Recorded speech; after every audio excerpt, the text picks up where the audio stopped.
ছাতা হাতেই এগিয়ে যাচ্ছে। ওই যে ঘনশ্যামের বউ।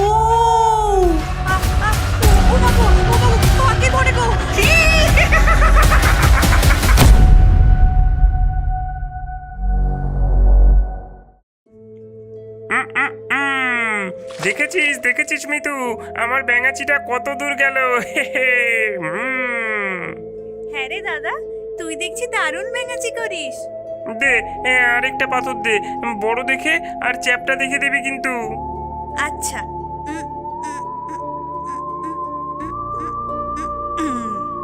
এই নে দাদা, দেখ কত বড় পাথর এনেছি। দেখিস দেখিস পায়ে না পড়ে। ধুর, তুই কি যে করিস, আদলা ইট নিয়ে চলে এসেছিস তো। এই দিয়ে ব্যাঙাচি হয় নাকি? কি রে, ওই জলার কাছে কি করছিস তোরা? বারণ করেছি না ওদিকে যেতে? বাবা আসুক, দাঁড়া, আজ দুজনকেই দেখাবো মজা। যাচ্ছি মা, এক্ষুনি আসছি।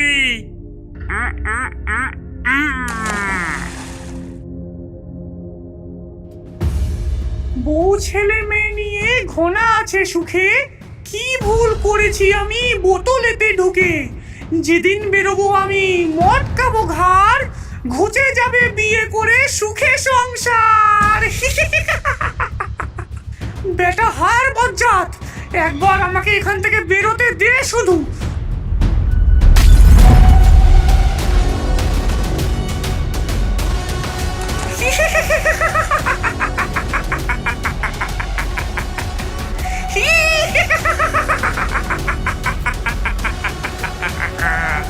আমি বেরিয়েছি, বেরিয়ে পড়েছি আমি।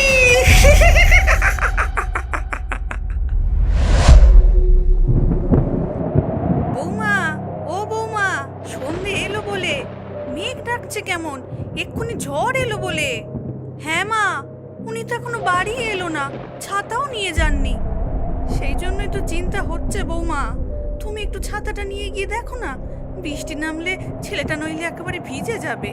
হ্যাঁ হ্যাঁ, যাই মা। জলা থেকে পেতনি গলা বের করে দেখল ঘনশ্যামের নতুন বউ ছাতা হাতেই এগিয়ে যাচ্ছে। ওই যে, ওই যে ঘনশ্যামের বউ, আমার সতীন। ওকে যে করেই হোক এই জলার দিকে একবার ডাকতে হবে। একবার এদিকে এলেই ব্যাস। আয় হাওয়া হুড়মুড়িয়ে, আয় এদিকে ছাতা নিয়ে। ডাইনির মন্ত্র পড়তেই একটা দমকা হাওয়ায় ঘনশ্যামের বউয়ের ছাতা উড়িয়ে নিয়ে ফেললো একেবারে জলার সামনে। ও কি ছাতাটা উড়ে গেল যে। এ কি, আরে ধরো ধরো ধরো। ছাতার পেছনে ছুটতে ছুটতে ঘনশ্যামের বউ এসে থামলো সেই জলারই সামনে। এই যে ছাতাটা পেয়েছি। এই যে পা দুটো ধরেছি। পেতনির দুটো হাত লম্বা হয়ে জল থেকে বেরিয়ে ঘনশ্যামের বউয়ের পা দুটো চেপে ধরলো। ও মাগো, পাকে ধরে গো। ও মাগো, বাঁচাও। তোর সতীন আমি, পায়ে পড়ছি বোন, আমার স্বামীকে ফিরিয়ে দে। হ্যাঁ, কি? থাক, আমি ফিরিয়ে নেব এবার। কই বাড়ির সব কই? আরে দেখো দেখো কেমন ইলিশ এনেছি দেখো। হে হে। ও মা, ঘনা যে চলে এলি। বৌমাকে দেখতে পেলি না বুঝি? তোকে খুঁজতেই তো গেল ছাতা নিয়ে। ও মা, তাই নাকি? ওই তো আসছে। খোলা চুলে একেবারে জলে ভিজে ঘনশ্যামের বউ বাড়ি ফিরল। তুমি ভিজলে কি করে? ছাতা ছিল তো তোমার সঙ্গে। ঘনশ্যামের বউ কোনো উত্তর দিল না, হাতের ইলিশটার দিকে তাকিয়ে জিভ বের করতে লাগলো। দেখো দেখো ইলিশ দেখে কেমন করছে। একেবারে বিড়াল ছানা। যাও, কাপড় ছেড়ে মাছটা কেটে নুন হলুদ মাখিয়ে 2 পিস করে গরম গরম ভাজা দাও সবাইকে। তারপর রাতে ইলিশ ভাপা আর গরম ভাত। হ্যাঁ বেশ, তাই হবে। যাও বৌমা, কাপড় ছেড়ে এসো, আমি মাছটা কাটি। মা মা ইলিশ ভাজা হলো, আমাদের দাও না আগে, দেখেই খুব খিদে পাচ্ছে। হ্যাঁ মা, এই নাও বাটি, দাও আমাদেরকে। ঘনশ্যামের বউ গরম কড়াই থেকে একটা ইলিশ মাছ তুলে মুখে পুড়ে দিয়ে বলল, ও, এই দুই চারাপোনা আবার ইলিশ খাবে? যা, দূর হ এখান থেকে, দূর হ বলছি। দাও না মা, দাও না। দাও না মা, দাও না। তবে রে, যাবি কি না তোরা? না, তুমি কেন সব মাছ একা একা খেয়ে নিচ্ছ? হ্যাঁ, ও, তবে রে, 1.5 ফুটের ছেলে তোর কথা। আমি 1.5 ফুটের ছেলে নই, মিস্টার ঘনশ্যামের ছেলে। হুম, আবার মুখে মুখে তর্ক? তবে রে বেটা।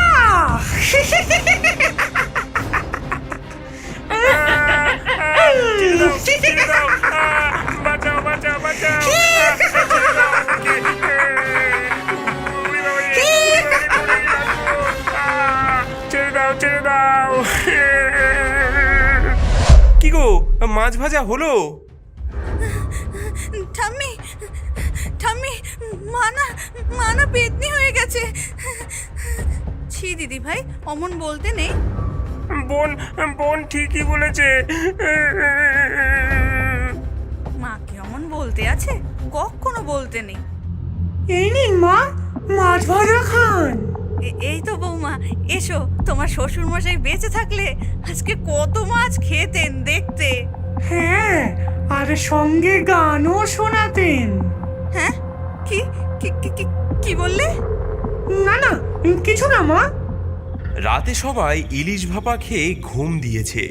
বাচ্চারা আজ মায়ের কাছে শোয়নি, ঠাম্মির কাছে শুয়েছে। পাশের ঘরে ঘনশ্যাম ও তার বউ। তোমার সেই আগের বউয়ের গল্প বলেছিলে মনে আছে? আর সেই একানরে ভূতের কি খবর এখন? হঠাৎ এই প্রশ্ন? জানি না, বহুদিন কথা নেই। ও আচ্ছা, ঘুমাও এখন। রাত গভীর। হঠাৎ ঘনশ্যামের ঘুম ভাঙল। সে দেখল তার স্ত্রী পাশে নেই।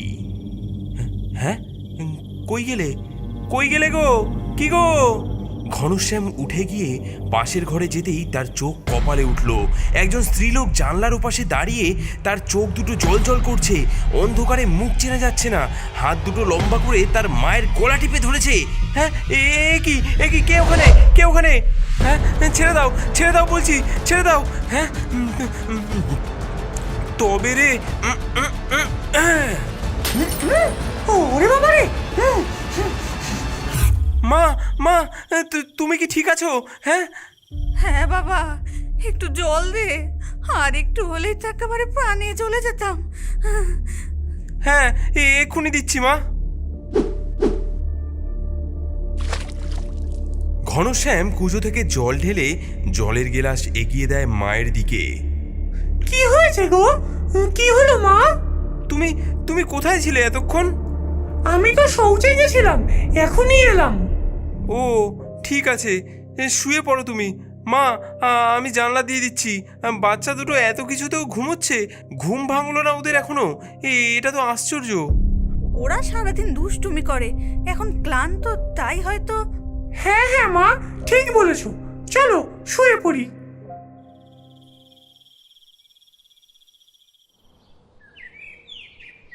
ঘনা, ঘনা দেখ রে, ছেলে মেয়ে দুটো কাল থেকে ঘুমিয়ে আছে, কিছুতেই উঠছে না। ঘুমোতে দিন মা, একটু ঘুমোক না। কি হয়েছে তাতে? হ্যাঁ, ঘুমাক মানে? দুপুর 1টা বেজে গেল, এখনো ঘুমোবে? এমন হয় নাকি?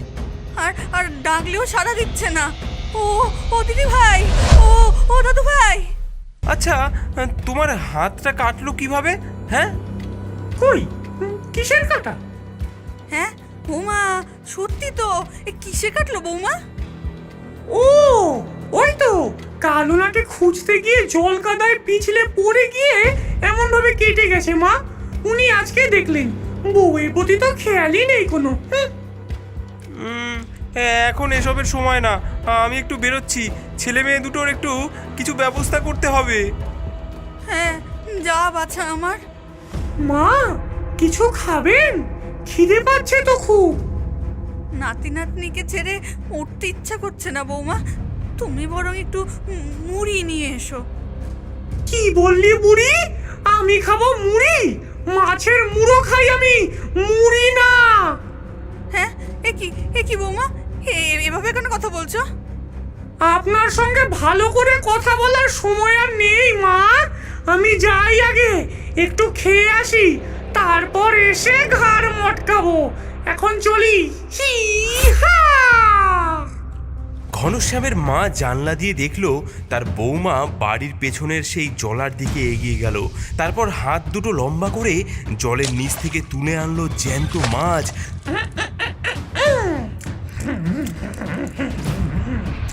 আহা, তারপর কাঁচা কাঁচা সেই মাছ খেতে লাগলো আর সুর করে গাইতে লাগলো।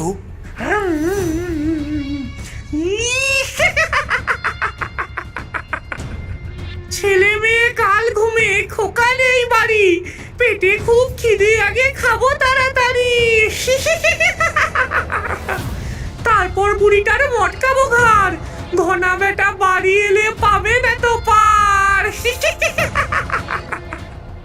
হ্যাঁ হ্যাঁ, ওরে বাবা রে, এ তো সেই পেতনি বউ, এ তো আমাদের বৌমা নয়। এক্ষুনি এখান থেকে পালিয়ে যেতে হবে, নাতি নাতি দুটোকে কোলে নি। নাতি নাতনি কোলে নিয়ে বাড়ি ছেড়ে বুড়ি চুপি চুপি পালিয়ে গেল। বড় বেশি একা আমি, শুধু বসে বসে ভাবি, কেউ বেটা বুঝলো না এ মনের দাবি। এক পায়ে খোড়া আমি, এক হাতেতে লাঠি, একখান বউ পেলে লাইফ হতো ফাটাফাটি। হায় হায় হায়। বড় বিচ্ছিরি কবিতা লিখছো যে আজকাল। হ্যাঁ, আরে ঘনশ্যাম যে, কেমন আছো ভাইয়া? এইখানে কি মনে করে? ভালো নেই ভাইয়া, মনে হচ্ছে সেই পেতনি ওই জলা থেকে উঠে এসেছে ফের। হ্যাঁ, বলো কি, এবার কি হবে? হ্যাঁ, কিছু কি উপায় আছে? আমার কাছে নেই, তবে একজনের কাছে আছে। বজ্রনাথ তান্ত্রিক, গ্রামের ওই শেষ মাথায় বাড়ি। চলো তাকে গিয়ে বলি। একানরে আর ঘনশ্যাম তান্ত্রিকের বাড়ি পৌঁছে তাকে ডাকতে লাগলো। তান্ত্রিক মশাই, বলি ও তান্ত্রিক মশাই বাড়ি আছেন? দরকারি কাজে এসেছি। আরে আরে আরে আরে একানরে, তুই এখানে? আর আর ইনি কে? ঘনশ্যাম পুরনো সব কথা খুলে বলল।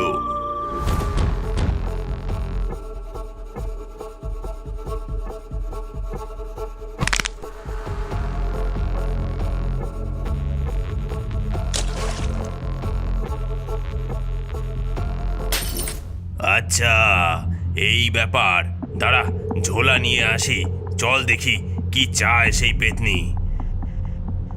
তিনজন বাড়ি ফেরার পথে গাছতলায় দেখতে পায় ঘনশ্যামের মা তার দুই ঘুমন্ত নাতি নাতনিকে নিয়ে বসে আছে। ঘনশ্যামকে দেখে সে কান্নায় ভেঙে পড়ল। ও ও ঘনা, ঘনা রে, বৌমা তো বৌমা নয়, তার শরীরে তো সেই পেতনি বাসা বেঁধেছে রে। হ্যাঁ, এবার আমাদের কি হবে ঘনা? সব বুঝেছি, চলুন সবাই আমার সঙ্গে, দেখাচ্ছি মজা ওই বেটা পেতনিকে। ঘরের সামনে আসতেই সবাই থমকে গেল।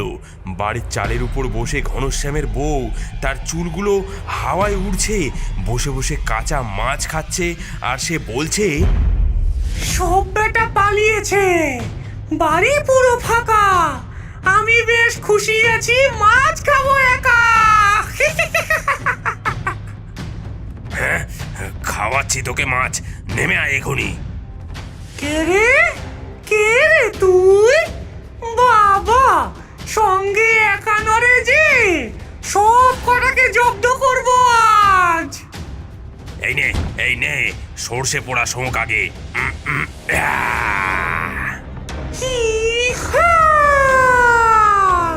হ্যাঁ, তবে রে, তবে এই দেখ এবার আমি কি করি। লোহার লাঠি, শোনো আমার কথা, পেতনিকে দাও ভীষণ ধোলাই, হবে তার গায়ে ব্যথা। হি হা। ওরে বাবা গো, মারিস না, মরে গেলাম গো, মরে গেলাম। মারিস না রে, ছেড়ে দে আমায়। পেতনিকে যে মারছে তার গায়ে হোক মরছে। হি হা। পেতনি মন্ত্র পড়তেই লোহার লাঠিতে অমনি মরচে ধরে গুঁড়ো গুঁড়ো হয়ে পড়ে গেল। ওং রক্ষা কালী অগ্নিদাত্রী পবিত্রবায় নমস্তুতে। হু হা। ওরে বাবা রে, বন্ধ কর, জ্বলে গেল, পুড়ে গেল। ছেড়ে দে আমায়। আগে আগে আগে ছেলে মেয়ে দুটোর ঘুম ভাঙা।